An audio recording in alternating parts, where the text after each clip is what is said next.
Welcome to the Chicago Bears Podcast, a presentation of ESPN Chicago, Chicago's home for sports. Here's your host, Pat, the designer.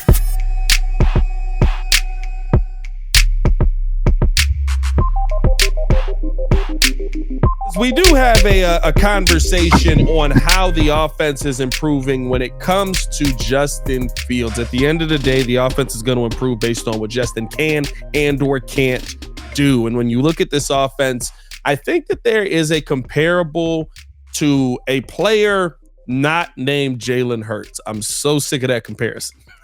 Like, I think people want that to happen. And it's like, I'm not going to compare him to the dude that just went to the Super Bowl last year and was second in MVP voting. Like, I'm not going to compare him to that guy. But I do look at a guy who, to me, similar build, similar throw. Well, I don't know about similar throwing style. Well, maybe a little bit similar throwing style, I guess, if you look at it.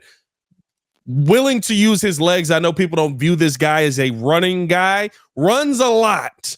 Maybe not as much as Justin, but does run the ball a lot. My comparison for Justin Fields and the leap that I hope he takes with new weapons, very much like how this guy got weapons, is Josh Allen. When you look at what Josh Allen did with Buffalo from year 2 to year 3, J-Mac, do you see the similarities in what we hope Justin Fields can become, especially with situation? Definitely. And, you know, this is year 3 for Justin. Year 3 for Josh, he had the same offensive coordinator, Brian Daboll. So he's got a year up on Justin in terms of that aspect. This will be year 2 for Justin under Luke Getson. Yeah. But you look at the numbers for Josh Allen in year 3, over 4,500 yards passing. He had 37 touchdowns and 10 interceptions, 107 quarterback rating. So the main reason being, and yeah, that was Josh Allen just maturing within the scheme, within the offense, having it be his 3rd year in the same offense under Brian Daboll. But the one thing that they did get, they brought in Stephon Diggs as free agent that year. And that was Stephon Diggs' best year, if you recall. Stephon Diggs had over 1,500 yards receiving that year. Yeah. You know, and in his play, yeah, he was a dog. He was a dog. In his play, you know, also, we look at it too in terms of we talk about weapons and we talk about, you know, players being their 2nd year within an offense. Well, that year was Dawson Knox's 2nd year in the offensive system with Brian Daboll as well. This year will be Cole Kmet's 2nd year under Luke Getson in his offense. So you look at, there's some similarities there because you're in the same system. You added a piece. You know, they added Stephon Diggs. That was back in 2020. We added DJ Moore this year. So you give Justin Fields a true number 1. You know, you've got a tight end who can make a lot of plays. And, you know, they talked about him as well, Cole Kmet, being versatile within this offensive system, meaning that they can move him around. You know, he can block, he can catch, he can do a lot of things. Mm-hmm. It'll be his 2nd year in this system under Getsy as well. So we're going to see a jump, and we should see a jump statistically in terms of what he's going to be able to do because the familiarity is there with him being in this system for the 2nd year. So I do see a lot of comparisons. You know, it's we should see a jump. We got him better weapons. We've addressed the offensive line, 2nd year in the system. You hear Jaquan Brisker in the clip that we played a little too early in the show talking about the chemistry between him and DJ Moore. You know, let's play it again. It was a good clip. Good enough to play twice. Let's play it one more time. That chemistry going very fast, earlier than I expected. They look good, though. They look like they best friends. Justin definitely throwing him the ball. Tua's getting the ball for sure, no doubt. So Justin looks good, though. He's going through his progressions. He's looking very smooth, making good decisions out there, looking like best quarterback, you know, in the NFL. I thought that last year, but this year it's different for sure. 1 looked different, and him and 2, you're going to see. You're going to see. Just excited, man. And Jaquan was excited that whole press conference. I'm not gonna lie, but when you hear that first off, the 1-2 punch, like I'm trademarking that. I'm getting shirts made. I'm doing everything on that 1-2 punch. Gotta be a punch. Come on, you know what I mean? Like, come on now. I'm drinking the 1-2 punch this season, baby. Come on now. Orange. That's that orange Kool-Aid, man. 1 and 2. I look at these Bears offense and hearing what it's almost like this is my favorite part about OTAs, preseason, or at post draft, all of that is everybody just keeps doing this one. Like they're so excited about what's coming, but they don't want to say it because they don't want to jinx it. It's just like, yeah, man, listen, we got a long way to go, but y'all just watch. Like nobody wants to mess nothing up because I feel like everybody looks at the offensive history of the Bears.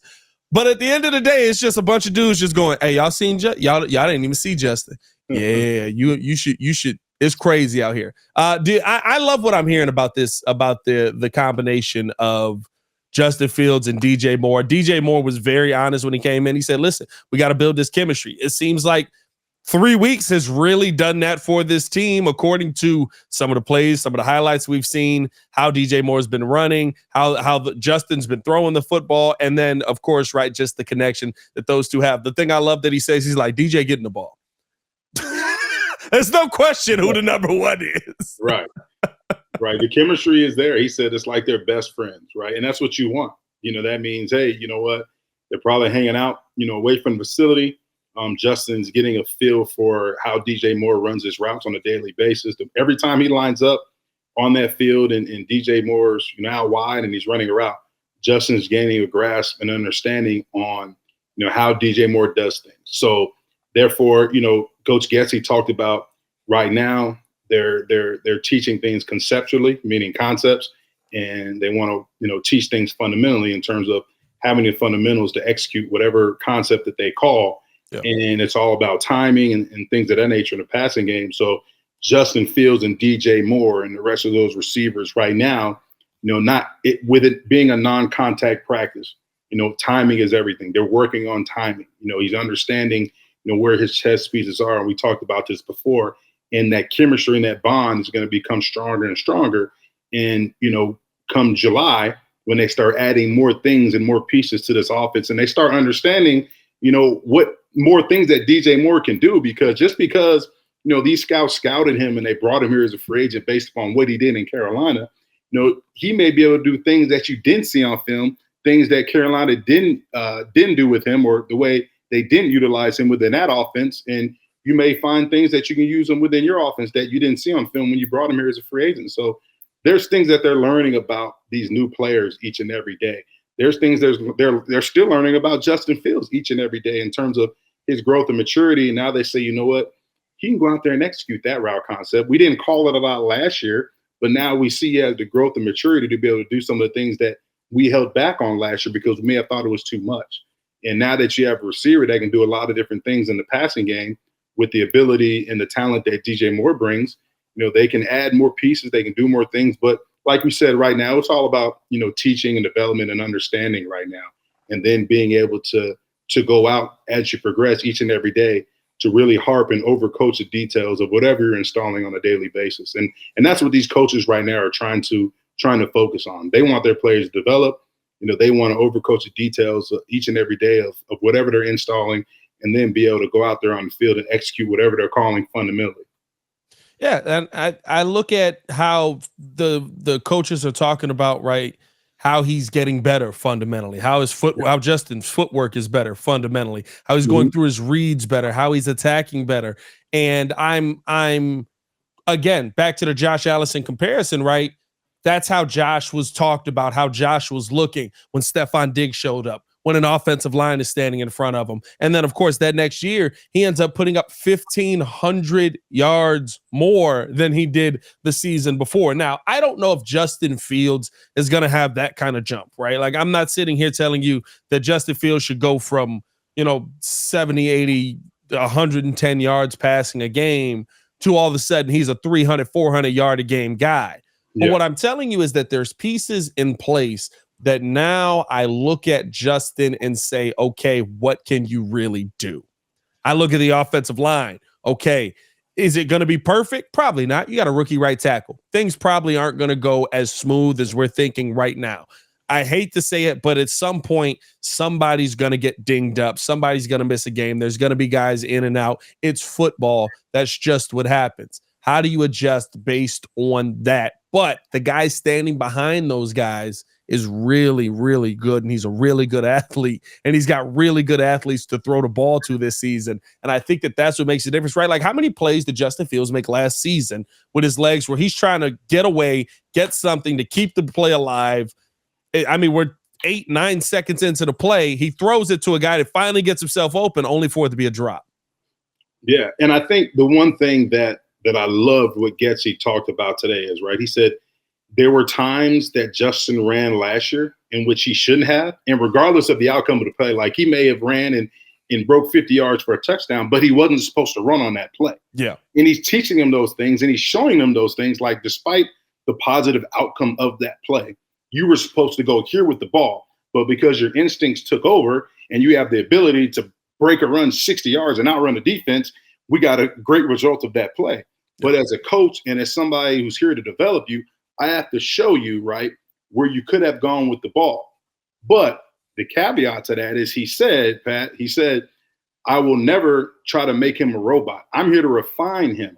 But I'm not going to turn him into a robot to where telling him, hey, Justin, I don't care. When I call this play, you got to stay in the pocket. Because now if you do that, you take away his natural ability. What's Justin's ability? He's a playmaker. I don't care what you say. You can talk about it. He's a playmaker. The dude makes plays. So you want him to be true to himself, but at the same time, in terms of being a coach and guys who are here to develop him, you've got to show him the good and the bad. But at the same time, Justin, I'm never going to tell you not to run. I'm never going to tell you to don't have your natural instincts take over. I'm never going to tell you don't go make a play. At the end of the day, right, this game is about results, right? We need you to make plays. We're 3-14 as a team. We didn't make enough plays. We need you going out there making plays. So I love the fact that Getsy, he said that I'm here to refine Justin. I'm not going to turn him into a robot. It's so funny because the second he said that, the first thing I thought about, I went back to Mitch. I know, pull the Band-Aid off, everybody. It's okay. He played here. We're having a flashback right now. It's a tough moment. Remember when Mitch said, I wish we could turn off some of these TVs? Like, to me, that was the coach saying you need to, like, the coach, it sounded like the coach was like, listen, stop watching the TV. Stop watching what people are saying about you. Go out there and just make plays. That's all we need you to do. But Matt had already like broken this kid and turned him into the robot that we ended up getting here in Chicago. And so he goes out in the press conference. He's like, I wish we could turn off some of these TVs. Like, what the heck does that mean? He was so lost at that moment because of just either overcoaching or undercoaching, as we found out after Matt Nagy went back to Kansas City, just kind of blowing the kid off. But that was the moment that it took me back to of don't make this kid a robot. Don't try to turn him into the guy, right? Like I think of Mitch as they tried to turn him into the guy that just stands in the pocket and is going to be a pocket passer that sometimes can run. And he just wasn't a good enough quarterback to do that. I hope that Justin Fields can be a better quarterback than that. But at the same time, I don't want Justin Fields standing in the pocket, getting his head taken off because he's trying to sit here and make this throw. I swear some people would rather see that. Like, it blows my mind. Must be like, he shouldn't be running here. I'm like, well, there's a 400-pound man coming off the edge just trying to kill him. I don't know if you see that or not. Right. I mean, if you look at today's quarterback, right, the dynamic has changed so much. We talk about the elite quarterbacks in this league, right? They have the ability to do what? They have the ability to impact the game with their arm and their legs. Yep. Josh Allen on the cover of Madden. Why? Not just because he's the best passer, because he can impact the game and he's a playmaker. How many times have we seen Josh Allen, protection breaks down, receiver's not open, take off and jump over somebody and or run somebody over and get a first down? Yeah. Quarterbacks in this league have to have the ability to extend plays with their leg. They have to have the ability to manipulate the defense with their eyes. And they have to have the ability to be able to put that ball where it needs to be, whether it's a tight window, where that receiver is wide open, you need pinpoint accuracy. You've got to be able to do all of those things if you want to be a franchise quarterback. But the one thing that remains constant in terms of all the great quarterbacks in this league is you've got to be a leader and you've got to be a multiplier and you've got to be the hardest working individual in that building if you want to have success and if you're a true franchise quarterback. Those are just some of the ingredients that make up a franchise quarterback. Those are some of the things that GMs look for when they're evaluating these quarterbacks on film, when they're going and having these interviews with these quarterbacks. Those are the things that they're looking for. You got to have all those things if you want to be a franchise quarterback. Yeah, I think Justin has all the intangibles to be. I think that they believe he has all the intangibles to be. It's good to hear good things out of OTAs when you look at what Justin Fields is building. And hopefully this Bears team keeps the good times rolling. But it is OTAs. We all feel good right now, except maybe Buccaneers fans. Buccaneers fans might not feel that good right now. That quarterback, I wanted Kyle Trask to be good. I was like, when he was like second in Heisman voting or something like that, I was like, man, my man's going to be a dog when he get his chance. But I saw that boy overthrow that man by like 7 yards. I said, man, you ain't learned nothing from Tom. Tom didn't teach you a goddamn thing in your time down there. Let's hope they stay. I know it's OTAs, but I hope the struggle continues because we are going to see them this season. Yeah. So let's hope, they don't have it figured out by the time we go down to Tampa and play them. I ain't that worried about the offense. That defensive line still scares me. I don't care what nobody say. Mud's like, hey, Tampa's a cakewalk. I'm like, ain't nothing cake about that defense. There's no cake on that defense. Yeah. But hey, man, we appreciate you guys for showing love. That's another edition of the Chicago Bears podcast. Make sure you guys hit that like button, sub to the page. Let us know what you think of the Justin Fields comp to Josh Allen. Make sure that you guys hit that like button, like I said, and leave a 5-star review on the podcast platform. As always, man, it's your boy Pat the Designer back at it again, joined every Wednesday by Jason McKie. Y'all stay safe out there, Chicago. Bear down. Peace.